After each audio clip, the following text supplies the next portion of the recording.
बहुत समय पहले की बात है। एक छोटे से गांव में रामू नाम का एक गरीब किसान अपनी पत्नी और बच्चों के साथ रहता था। वह ईमानदार और मेहनती था, लेकिन उसकी किस्मत कभी उसका साथ नहीं देती थी। वह अपने छोटे से खेत में दिन रात मेहनत करता था, लेकिन सूखा, बेमौसम बारिश और खराब मिट्टी के कारण उसकी फसलें अच्छी नहीं होती थीं। उसके पास एक झोपड़ी थी, जिसमें वह अपनी पत्नी सरला और छोटे बेटे मोहन के साथ रहता था। रामू कर्ज में डूबता जा रहा था। गांव के जमींदार से लिया गया कर्ज चुकाने में वह असमर्थ था। लोग उसका मजाक उड़ाते और कहते, रामू, तेरी मेहनत बेकार है। भगवान ने तुझे गरीबी में ही जीने के लिए बनाया है। लेकिन रामू को अपनी मेहनत और ईमानदारी पर भरोसा था कि वह एक दिन अपनी मेहनत से इस गरीबी को अवश्य ही दूर करेगा। एक दिन रामू निराश होकर जंगल की ओर जाता है और सोचता है कि शायद उसे कहीं से कुछ लकड़ियां मिल जाएंगी, जिन्हें बेचकर वह थोड़ा पैसा कमा सके। चलते चलते वह एक पुराने और विशाल पेड़ के पास पहुंच जाता है। वह पेड़ अन्य पेड़ों से अलग होता है। उसके पत्ते सोने की तरह चमक रहे होते हैं और उसकी टहनियां मोती जैसी लग रही होती हैं। जैसे ही रामू पेड़ के पास पहुंचता है, अचानक एक मधुर आवाज आती है, हे रामू, मैं एक जादुई पेड़ हूं। तुम नेक दिल और मेहनती हो, इसलिए मैं तुम्हारी मदद करना चाहता हूं। रामू उस जादुई पेड़ की बात सुनकर घबरा जाता है, लेकिन फिर हिम्मत जुटाकर बोलता है, हे जादुई पेड़, मैं बहुत गरीब हूँ। मेरी फसलें अच्छी नहीं होती। मेरे पास पैसा नहीं है। क्या तुम मेरी मदद कर सकते हो? तब रामू की बात सुनकर जादुई पेड़ कहता है, ठीक है रामू, मैं तुम्हें एक वरदान देता हूं। तुम जब भी मेरी पत्तियां तोड़ोगे, वे सोने में बदल जाएंगी। लेकिन याद रखना, लालच मत करना। प्रतिदिन केवल उतनी ही पत्तियां तोड़ना जितनी तुम्हारी जरूरत हो। अगर तुम लालच करोगे तो तुम्हें इसका गंभीर परिणाम भुगतना पड़ेगा। जादुई पेड़ की बात सुनकर रामू बहुत खुश हो जाता है और उस जादुई पेड़ को धन्यवाद करता है। वह उस दिन केवल 3 पत्तियां तोड़ता है और उन सोने की पत्तियों को बाजार में बेच देता है और कुछ अनाज व जरूरी सामान खरीद लेता है। धीरे धीरे हर दिन वह उतनी ही पत्तियां तोड़ता है जितनी उसकी आवश्यकता थी। उसकी हालत पहले से बेहतर होने लगी थी। उसने अपने खेत में अच्छे बीज और खाद डालना शुरू कर दिया, जिससे रामू की फसलें भी अच्छी होने लगीं। गांव वालों को यह देखकर आश्चर्य होने लगा था कि रामू अचानक खुशहाल कैसे हो गया। पहले जो लोग उसका मजाक उड़ाते थे, अब वे रामू से मित्रता करने लगते हैं। लेकिन रामू किसी को भी उस जादुई पेड़ के बारे में नहीं बताता है। समय बीतता गया और रामू की आर्थिक स्थिति बहुत अच्छी हो गई। लेकिन धीरे धीरे उसके मन में लालच आने लगा। उसने सोचा, अगर मैं रोज ज्यादा पत्तियां तोड़ूं तो जल्दी ही बहुत अमीर बन जाऊंगा। एक दिन जब रामू के घर उसकी पत्नी और बच्चे नहीं थे, तब रामू चुपके से जंगल में जाता है और उस जादुई पेड़ से रोज से ज्यादा पत्तियां तोड़ लेता है। तब पेड़ से आवाज आता है, रामू, मैंने तुम्हें चेतावनी दी थी कि लालच मत करना। अब तुम्हें इसका दंड भुगतना पड़ेगा। और अचानक तेज हवा चलती है और जादुई पेड़ अब एक सामान्य पेड़ में बदल जाता है।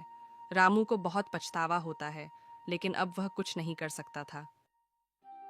तब रामू दुखी होकर घर आ जाता है और अपनी पत्नी से उस जादुई पेड़ के साथ हुई घटना के बारे में बताता है। तब रामू की पत्नी सरला उससे कहती है, रामू, हमें पहले ही जितना मिला था वह हमारी जरूरत के लिए काफी था, लेकिन तुम्हारे लालच ने हमें फिर से गरीब बना दिया। रामू को अपनी गलती का एहसास होता है, लेकिन अब उसके पास जादुई पेड़ नहीं था। लेकिन उसने खेती में मेहनत करना नहीं छोड़ा। उसने अपनी फसलों को बेहतर बनाने पर ध्यान दिया और अपनी मेहनत के दम पर सफलता हासिल की। कुछ महीनों के बाद रामू का खेत गांव में सबसे उपजाऊ बन गया। उसकी मेहनत रंग लाई और वह बिना किसी जादू के भी आत्मनिर्भर और खुशहाल बन गया। तो दोस्तों, इस कहानी से हमें यह सीख मिलती है कि मेहनत और ईमानदारी से ही असली सफलता मिलती है। जादू या शॉर्टकट का सहारा लेने की बजाय हमें अपने मेहनत पर भरोसा रखना चाहिए।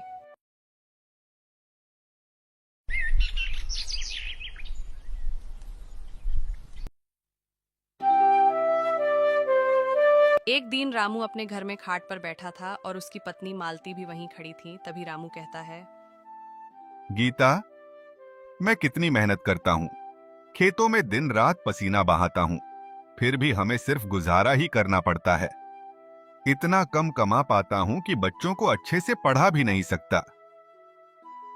तब रामू की पत्नी मालती कहती हैं, रामू, भगवान ने हमें जो दिया है उसमें खुश रहना सीखो।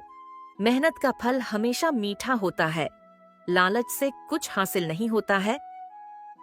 तब मालती की यह बात सुनकर रामू कहता है, तुम तो हर समय यही ज्ञान देती हो, लेकिन मेहनत से कुछ नहीं बदल रहा। हमें कुछ बड़ा करना होगा। एक दिन रामू अपने खेत में काम कर रहा था। तभी वहां पर साधु बाबा आते हैं और कहते हैं, बेटा, तुम्हारा चेहरा इतना मुरझाया हुआ क्यों है? क्या कोई परेशानी है? तब साधु बाबा की बात सुनकर रामू कहता है, बाबा, मैं मेहनत तो बहुत करता हूँ, पर किस्मत साथ नहीं देती। मुझे कुछ ऐसा चाहिए जिससे मैं जल्दी अमीर बन जाऊं। रामू की यह बात सुनकर साधु बाबा कहते हैं, लालच बुरी चीज है बेटा, लेकिन अगर तुम्हारा मन सच्चा है तो मैं तुम्हारी मदद कर सकता हूँ। साधु बाबा की यह बात सुनकर रामू खुश हो जाता है और कहता है, सच में बाबा, कृपा करके मेरी मदद कीजिए। तब साधु बाबा रामू से कहते हैं, ठीक है, ये लो एक जादुई मुर्गी। ये रोज सोने का एक अंडा देगी, लेकिन याद रखना, ज्यादा लालच मत करना। साधु बाबा रामू को मुर्गी देकर चले जाते हैं। रामू मुर्गी को घर लाता है। मालती उसे देखकर हैरान हो जाती है और कहती है, रामू, तुमने ये मुर्गी कहाँ से लाई है? तब रामू अपनी पत्नी मालती से कहता है, मालती, ये साधु बाबा ने दी है। ये रोज सोने का अंडा देगी। अब देखना, हमारा जीवन बदल जाएगा। मुर्गी सच में रोज सोने के अंडे देने लगती है। तब रामू मालती से कहता है, देखा मालती, अब हमें किसी चीज की कमी नहीं होगी। तब मालती रामू से कहती है, लेकिन याद रखना, ज्यादा लालच मत करना। तब रामू अपनी पत्नी मालती से कहता है, ठीक है, तुम चिंता मत करो मालती। मुर्गी रोज सोने का अंडा देती है। रामू अमीर होने लगता है, लेकिन उसकी लालच बढ़ती ही जाती है। एक दिन रामू सोचता है, अगर ये मुर्गी हर रोज एक अंडा दे सकती है, तो इसके अंदर पूरे के पूरे सोने के अंडे भरे होंगे। क्यों ना इसे एक बार में ही काटकर सारे अंडे निकाल लूं? तब मालती घबरा जाती है और रामू से कहती है, ऐसा मत करो रामू, यह मूर्खता होगी। साधु बाबा ने लालच से बचने को कहा था। लेकिन रामू अपनी पत्नी की बात नहीं मानता है और मुर्गी को मार देता है। मुर्गी को मारने के बाद रामू को उसके अंदर से कुछ भी नहीं मिलता है और रामू अपने किए गलत कर्मों का पश्चाताप करते हुए कहता है, हे भगवान, मैंने यह क्या कर दिया? मुझसे बहुत बड़ी गलती हो गई। तो दोस्तों, इस कहानी से हमें ये सीख मिलती है कि आवश्यकता से ज्यादा लालच नहीं करना चाहिए। एक छोटे से गांव में रामू और श्यामू नाम के दो दोस्त रहते थे। दोनों ही बहुत गरीब थे। उनके पास थोड़ी सी जमीन थी जिसमें वह काम करके अपने परिवार का गुजारा करते थे। एक दिन रामू अपने खेत में काम कर रहा था। तभी वहां पर उसका दोस्त श्यामू आता है और रामू से हंसते हुए कहता है, रामू, सुबह सुबह इतना काम कर रहे हो, थोड़ा आराम भी तो कर लो भाई। तभी रामू हंसते हुए श्यामू से कहता है, तुम तो जानते ही हो कि आराम तो अमीरों के लिए है श्यामू। हमें तो दिन रात मेहनत करनी ही पड़ती है, तब जाकर 2 वक्त की रोटी मिलती है।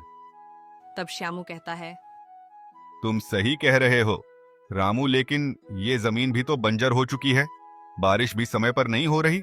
क्या सोचते हो, इस बार कुछ फायदा होगा? श्यामू की बात सुनकर रामू थोड़ा मायूस हो जाता है और गहरी सांस लेते हुए कहता है, पता नहीं श्यामू भाई, यह तो किस्मत की बात है, लेकिन मैं अपनी तरफ से पूरी कोशिश करूंगा कि फसल अच्छी हो। आगे ऊपर वाले की मर्जी। दोनों खेत के किनारे बैठकर एक दूसरे की सुख दुख की बातें करते हैं। ऐसे ही कुछ दिन बीत रहे थे कि एक दिन गांव के चौपाल पर सभी गांव वाले इकट्ठा थे और गांव का साहूकार भी वहां पर था। तभी साहूकार गांव वालों से कहता है, सुनो गांव वालों, मैं तुम सबकी मदद करने आया हूं। जो भी कर्ज लेना चाहता है मेरे पास आए, फसल के बाद पैसा लौटा देना। तभी रामू दबी हुई आवाज में श्यामू से कहता है, इस चालबाज साहूकार की बातों पर भरोसा मत करना श्यामू। इसके कर्ज में फंसना मतलब अपनी जिंदगी बर्बाद करना है।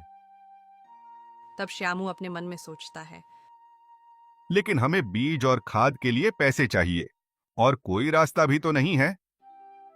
यह सोचकर श्यामू कर्ज लेने के लिए साहूकार के पास जाता है। रामू उसे रोकने की कोशिश करता है, आस और कहता है, रुक जाओ श्यामू, हम दोनों मिलकर कुछ उपाय कर लेंगे, पर यह गलत कदम मत उठाओ। श्यामू कर्ज ले लेता है, लेकिन रामू को चिंता सताने लगती है कि उसका दोस्त श्यामू साहूकार के कर्ज को चुका पाएगा कि नहीं। कुछ दिन बीत जाते हैं और फिर अगले साल की तरह इस साल भी फसल बर्बाद हो जाती है। एक दिन साहूकार श्यामू के घर आता है और कहता है, श्यामू, मेरा कर्ज चुकाने का समय हो गया है। अगर पैसे नहीं दे सकते तो अपनी जमीन मेरे नाम कर दो। तब श्यामू साहूकार से कहता है, साहूकार जी, कृपया थोड़ा समय दे दीजिए, फसल बर्बाद हो गई है। श्यामू की बात सुनकर साहूकार गुस्सा हो जाता है और कहता है, अब समय नहीं है श्यामू, या तो पैसे दो या जमीन मेरे नाम कर दो। तब श्यामू दुखी होकर रामू के पास जाता है और कहता है, रामू, मैं बर्बाद हो गया, मेरी जमीन अब साहूकार छीन लेगा। श्यामू की बात सुनकर रामू भी दुखी हो जाता है और श्यामू से कहता है, चिंता मत करो भाई, हम साथ मिलकर इसका हल निकाल लेंगे। एक दिन रामू और श्यामू मिलकर अपनी समस्या गांव की पंचायत में रखते हैं। तब गांव का मुखिया कहता है, तुम चिंता मत करो, यह समस्या सिर्फ तुम्हारी नहीं है श्यामू। पूरा गांव इस साहूकार के कर्ज के जाल में फंसा है, हमें कुछ करना होगा। तब रामू खुश होकर सभी गांव वालों से कहता है, क्यों ना हम सब मिलकर अपने खेतों को साझा करें, एक साथ मेहनत करेंगे और फसल का फायदा सबको मिलेगा। तब रामू की यह बात सुनकर श्यामू कहता है, लेकिन क्या यह संभव होगा? तब गांव का मुखिया कहता है, यह मुश्किल जरूर है श्यामू, लेकिन नामुमकिन नहीं। अगर गांव वाले साथ दें तो कुछ भी संभव है। तब सभी गांव वाले मुखिया के इस योजना पर सहमत हो जाते हैं। एक दिन रामू और श्यामू अपने खेतों को मिलाकर एक साझा खेत तैयार करते हैं और गांव के बाकी सभी किसान भी मदद करते हैं। सब मिलकर मेहनत करते हैं। एक दिन रामू और श्यामू खेत में काम कर रहे थे, तभी श्यामू रामू से कहता है, रामू, तुम्हारा यह विचार वाकई कमाल का है। अब लगता है हम एक नई शुरुआत कर रहे हैं। तब रामू मुस्कुराते हुए श्यामू से कहता है, श्यामू भाई, जब हम सब साथ मिलकर कोई भी काम करते हैं तो वह काम अवश्य ही होता है।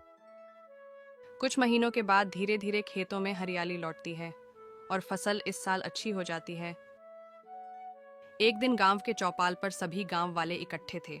गांव वाले बहुत खुश थे। उसी दिन से साहूकार भी हार मान लेता है और गांव वालों से कहता है, गांव वालों में हार गया, तुम्हारी एकता ने मुझे पराजित कर दिया।